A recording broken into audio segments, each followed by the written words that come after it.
afternoon.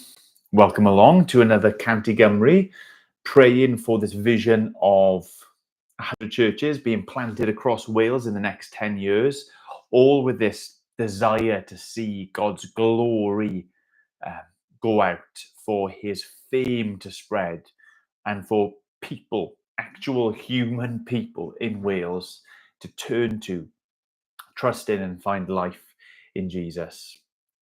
I've had a wonderful idea. You can't see this on YouTube. You can only see it on Facebook, that we should look at Psalm 92, but also have a look and a think about Cant Gymru, 100.cymru, the website, and the trio of articles that have gone up in the last fortnight there.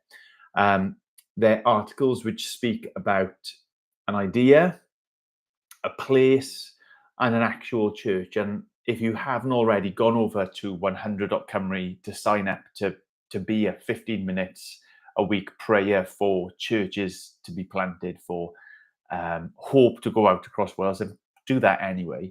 But go over there as well and use the website to help fuel your prayers.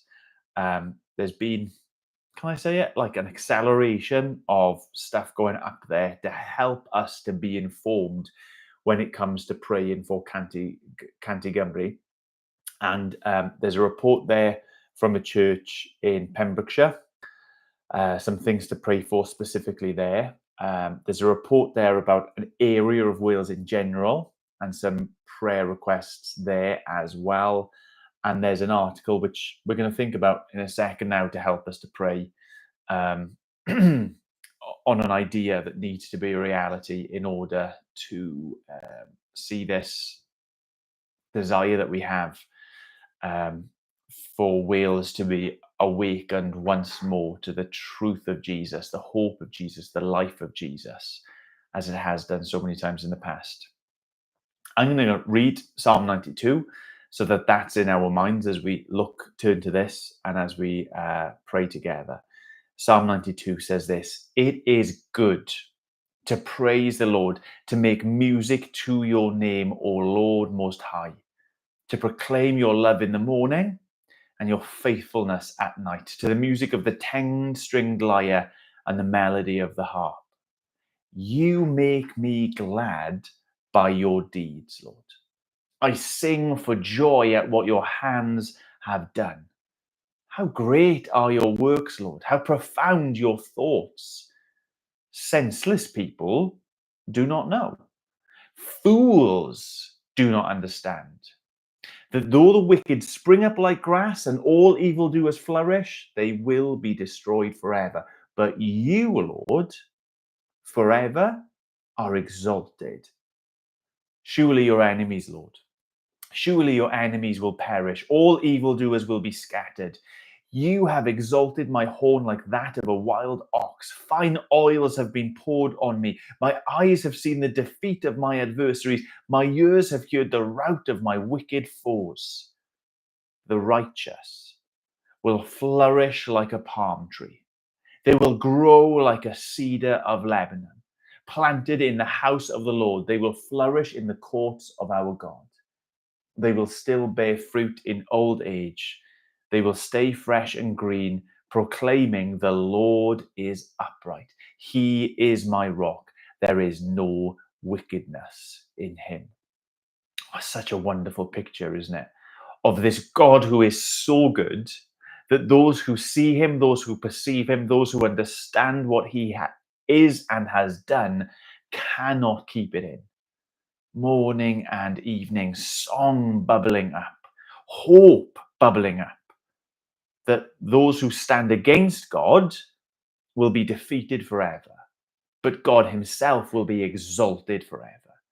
And like the fruit, the result of that in our lives is flourishing, is greenness, bearing fruit even in old age. It's a wonderful, wonderful psalm. It's a wonderful picture that it gives us, something that should fuel our prayers. Lord, that the church, which it already exists in Wales today, would be this sort of church that doesn't scuttle around with head hung low, apologetic, nervous, worried, scared, but fearlessly would proclaim the goodness, the greatness of our God.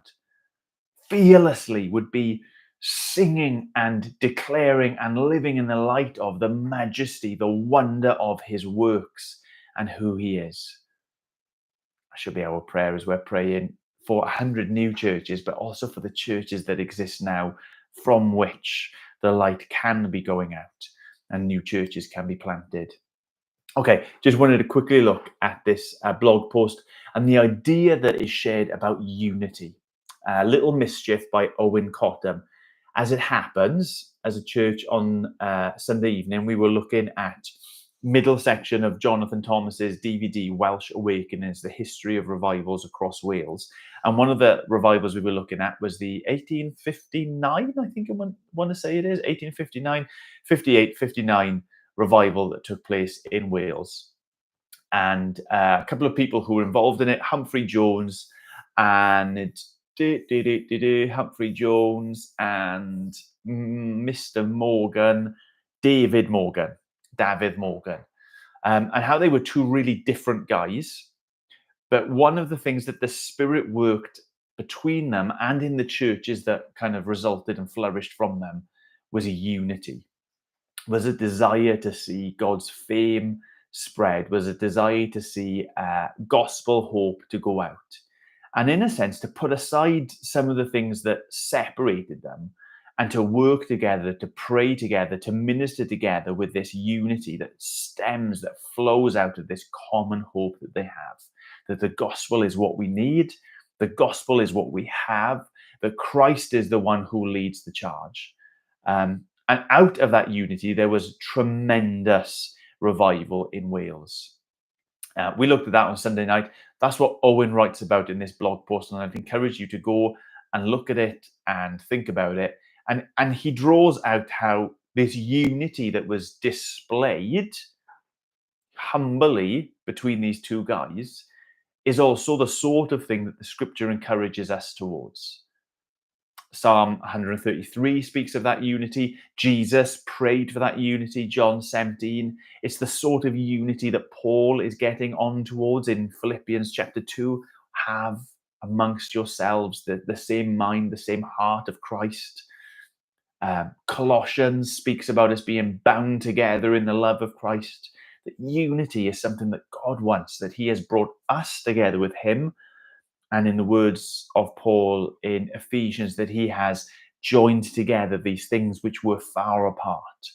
That unity is a hallmark, a fruit of the gospel. So one of the things Owen is asking for is unity, is to pray for unity. Cant Gymru is deliberately not specific on so many things because it wants to be specific about one thing in particular. That is the increase, the spread of God's kingdom here in Wales, the salvation of souls, the adding of numbers to the book of life, his glory in our lands. So please go and have a look at that as you go over to the website to sign up to pray anyway and use this as something to pray for. If you were with us on Sunday evening, then you know like this story of Humphrey, I've lost his name now, Humphrey Jones and David Morgan setting aside of differences in order to collaborate for the glory of God. And let's pray for that and pray that the churches that exist now would be these sorts of churches, not churches that want to fight and argue and divide, but churches that want to come together to celebrate God and his glory and his goodness and to share his gospel and his hope and his life. Let's pray together. Lord God, we thank you that to cast our gaze towards you is to cast our gaze towards praise and joy and unsuppressible thanksgiving, because you are a God who is mighty. You are a God who is majestic. You are a God who has done and does do and will do wonderful, marvelous things. There's that expression, Lord, of making mountains out of molehills. And Lord, we must confess that too often as Christians, as believers, we have made too many mountains out of molehills. Two places, Lord, goes those things that stand against us, those obstacles that are in our way, those enemies that we face, Lord God. To our human eyes, they seem like mountains, and yet compared to you, surely, Lord God, they are but molehills. Help us to see, as the psalmist writes, that even though wickedness springs up like grass, it will be destroyed forever, but you, Lord, are forever exalted. Oh, that difference between you and those things which we perceive to stand against us. Your adversaries flee at your coming. You are the God who lifts up, exalts our horn, covers us in oil. Our foes have been routed in you, Lord God.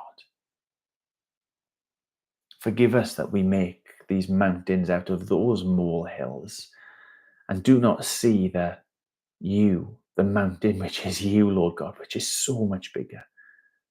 And in that second sense, Lord, as we think about unity of the mountain of the molehills of secondary, tertiary things, oh God, of these differences that, Lord, really aren't differences at all, of things which we elevate to our first importance, and we neglect then the person of Jesus, the work of Jesus, the hope and the life that comes from Jesus. Forgive us, Lord God, for far too often being those sorts of people. Help us, Lord God,